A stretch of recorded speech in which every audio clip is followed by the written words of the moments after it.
राज़नामा इतिहास, जहां हर कहानी एक राज है और हर राज सच बनने की जिद रखता है।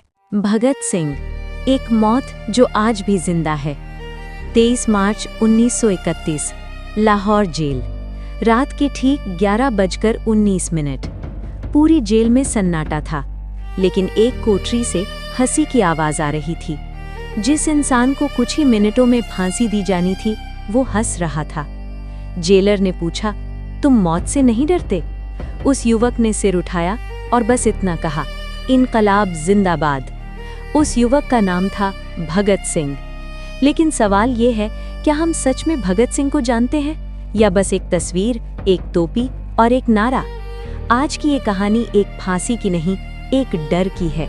उस डर की जो आज भी जिंदा है। बचपन जो आज़ादी में पैदा हुआ। 28 सितंबर 1907, पंजाब का बंगा गांव। घर में खुशी थी, लेकिन ये बच्चा सिर्फ पैदा नहीं हुआ था, ये आज़ादी की गोद में पला था। भगत सिंह के घर में कहानियां परियों की नहीं, जेलों की सुनाई जाती थीं। पिता, चाचा, परिवार सब अंग्रेजों के खिलाफ थे। 12 साल की उम्र, जलियांवाला बाग, खून से भरी जमीन, सैकड़ों लाशें। भगत सिंह उस मिट्टी को उठाते हैं और जेब में रख लेते हैं और कहते हैं, ये मिट्टी मुझे याद दिलाएगी कि मुझे क्या करना है। उसी दिन एक बच्चा मर गया और एक क्रांतिकारी पैदा हुआ। वो भगत सिंह जो किताबों में नहीं है। भगत सिंह सिर्फ बंदूक नहीं थे, वो किताब थे। मार्क्स, लेनिन, गीता, कुरान सब उनके दिमाग में था। लेकिन फिर उन्होंने कहा, मैं नास्तिक हूँ। देश चौंक गया। लोगों ने कहा, ये भगवान का अपमान है। लेकिन भगत सिंह ने लिखा, मैं भगवान से नहीं डरता, मैं इंसान की गुलामी से डरता हूँ। भगत सिंह भगवान के खिलाफ नहीं थे, वो डर के खिलाफ थे, और यही बात उन्हें सबसे ज्यादा खतरनाक बनाती है।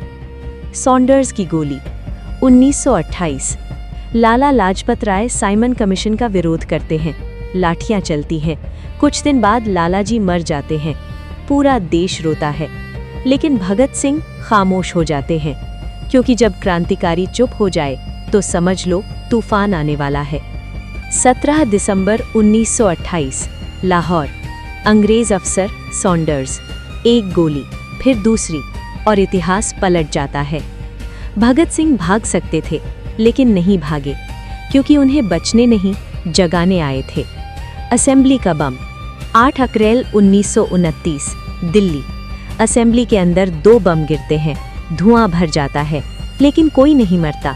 क्यों? क्योंकि वो बम मारने के लिए नहीं थे, वो बम सुनाने के लिए थे। धुएं के बीच आवाज गूंजती है, इनकलाब जिंदाबाद, साम्राज्यवाद मुर्दाबाद। भगत सिंह खड़े रहते हैं, गिरफ्तारी देते हैं, क्योंकि अब पूरा देश देख रहा था। जेल और भूख हड़ताल। जेल में भगत सिंह कैदी नहीं थे, वो सवाल थे। 63 दिन की भूख हड़ताल। शरीर टूट रहा था, लेकिन विचार नहीं। पूरा देश सड़कों पर था।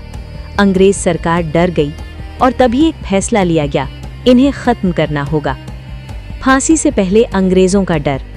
फांसी की तारीख 24 मार्च थी, लेकिन 23 मार्च की रात चुपचाप फांसी दे दी गई। क्यों? क्योंकि अंग्रेज जानते थे, अगर देश जाग गया तो राज खत्म हो जाएगा। रात 11 बजे फांसी। कोई डर नहीं, कोई आंसू नहीं, बस आखिरी आवाज, इनकलाब जिंदाबाद। भगत सिंह आज भी जिंदा हैं। भगत सिंह मरे नहीं, क्योंकि विचार नहीं मरते। जब भी कोई अन्याय के खिलाफ खड़ा होता है, जब भी कोई सवाल करता है, भगत सिंह जिंदा हो जाते हैं। सवाल सिर्फ ये है कि क्या हम उन्हें सिर्फ याद करते हैं या उनसे डरते भी हैं, क्योंकि जब तक अन्याय जिंदा है, भगत सिंह जिंदा हैं। इनकलाब जिंदाबाद।